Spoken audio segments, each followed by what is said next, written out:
Greetings all. Hi, my name is Keith. I'm with him. Here is my point.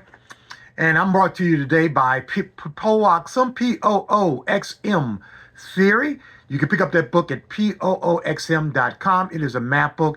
The correct way to multiply integers with a negative multiplier and why it's important for everyday living and everyday critical thinking. You should get that book, pooxm.com. Now, today, what I'm holding up in front of you is the single filers income thresholds of 8-bracket tax strategy. Now, this was introduced to Congress in the direct response to the President Trump's tax cuts that he presented with this tax bracket. Now, when they talk about the tax cut, they're talking about the Trump tax brackets that he readjusted on before the on 2017, other than the one that was before it. Now, to give you a brief history, the tax brackets that were existing before Trump implemented his was 10%, 10% was the lowest one, 15%, 25%, it jumped from 15 to 25%, 28%, I believe 33%, then 37%, and then 39.6%. So that was 10%, 15%, 25%, 28%, 33%, 35%, and 39.6%. That was the old one before Trump implemented his tax brackets. For his tax cut that are permanent, that he put in the Public Law 119-21, was 10%, 12%, 22%, I believe 25%, 28%, 33%, and then 37%. So those were his 7 brackets. Now, this was the 8-bracket tax strategy.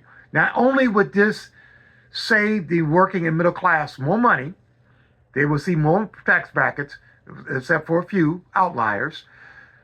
This would also generate $1 trillion more in tax revenue compared to the one that Trump introduced.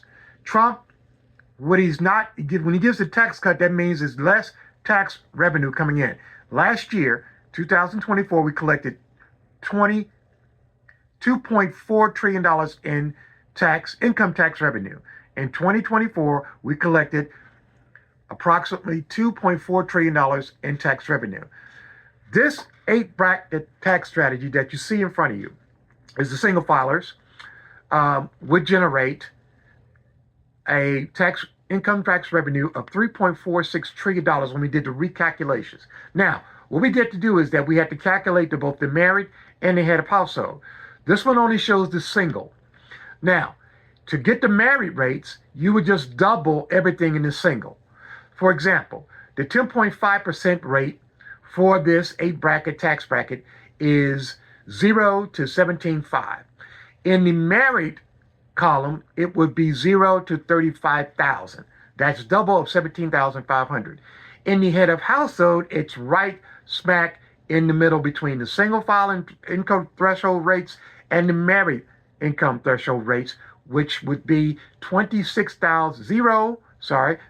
to 26,250. That's just an example. Now, the 8 tax bracket starts off with 10.5%, then 14%, then 17.5%, 21%, 24.5%, 28%, 35%, and then what we call the millionaires tax bracket is 38.5%.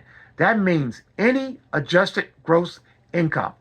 That means that any income that you made after you take out deductions and exemptions or itemized deduction, wherever you do your taxes, what is left is your adjusted gross income. Any adjusted gross income that exceeds $1 million, that portion of that income would be taxed at 38.5%. Now, the 38.5% is in between 37%, which is Trump's tax cut top rate, and then the other top rate before Trump, 39.6%. So the 38.5 is right between them. But It's my 8th bracket. It's not my 7th bracket. So all the way up to my 7th bracket, I'm still lower than Trump's and the one previous to that.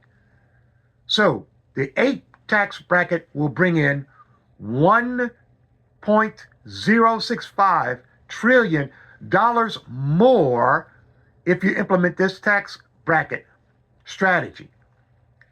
The reason why I say that because Trump is attempting to make up for what he's not collecting in tax income revenue by tariffing the importers of this country. If we look at it in this way, we have maybe approximately, if at best, we have 161 million income earners in this country who are working. These people pay taxes. 161 million. We at best have 161,000 importers that are at the levels of a Walmart or a Target. The Walmarts and Targets are the top echelons. But everybody who falls into that category, who buys at a rate, let's say 1,000 units every quarter, or 10,000, 100,000, 1 million units. Now, Trump is trying to make up for what he doesn't get in income tax revenue by putting on tariffs. Importers in the United States pay those tariffs. When you increase those tariffs, you also increase the cost of the total cost of the product that you're getting from abroad or overseas. The beautiful thing to the importers is that they know that any increase in the tariff they can pass on to the consumer. You cannot pass on an income tax. Income tax is taken straight out of your checks and sent straight to the federal government. I cannot get that money back and pass it on, or sell my service, or resell my work experience so that I can pass it on to someone else or pass it on to another employer. I cannot do that. So with income tax, you have earners, you have 161 million. With importers at the levels of Walmarts and Targets and Lowe's and Home Depot, there's probably, I'm being generous, maybe 161,000. So you have more income tax earners who can put into this pot. And it's very easy and it's simple to get this tax. And this tax wouldn't make permanent. We can always adjust the tax brackets. Once we get the tax deficit down to a reasonable amount that we can handle the interest, then we can pattern our spending in the government. We can retrain our government officials to spend less, or to spend what only they take in, or spend less than what they take in. With this income tax bracket that I just showed you, this one here, you could generate enough income tax, or you can generate enough tax revenue that you would not have to borrow from the Federal Reserve in the way of treasury bonds to catch up with your spending, or spend what you spend. If you spend what you take in tax revenue, then you wouldn't have to borrow. And just subjecting the government to that, we can do that.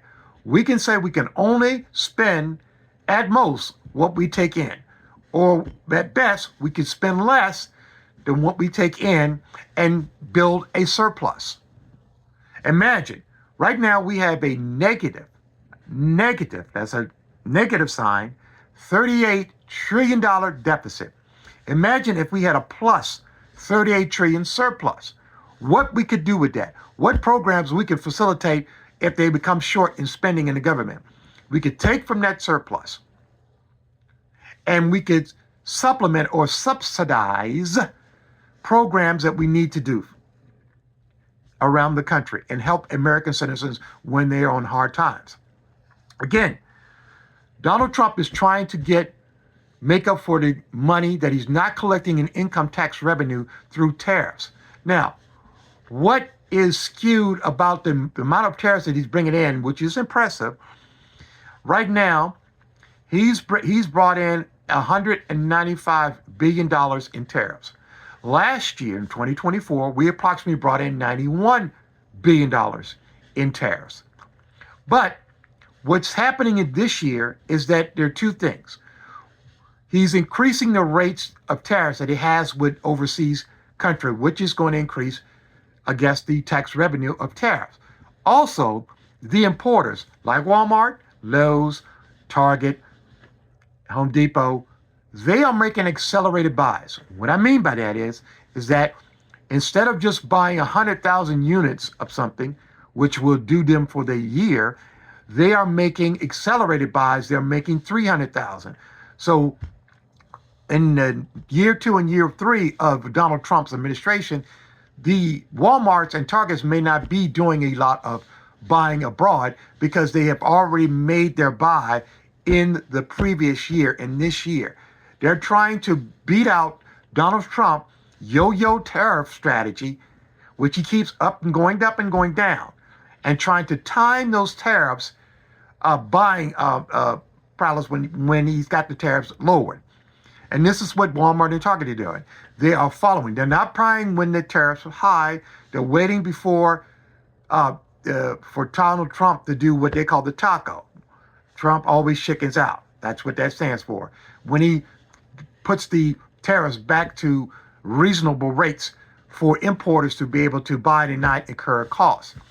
What's bad for us as consumers is that once prices go up, they quite rarely do not come back down, even at the adjustment of tariffs. Hopefully, American companies would have some sort of integrity.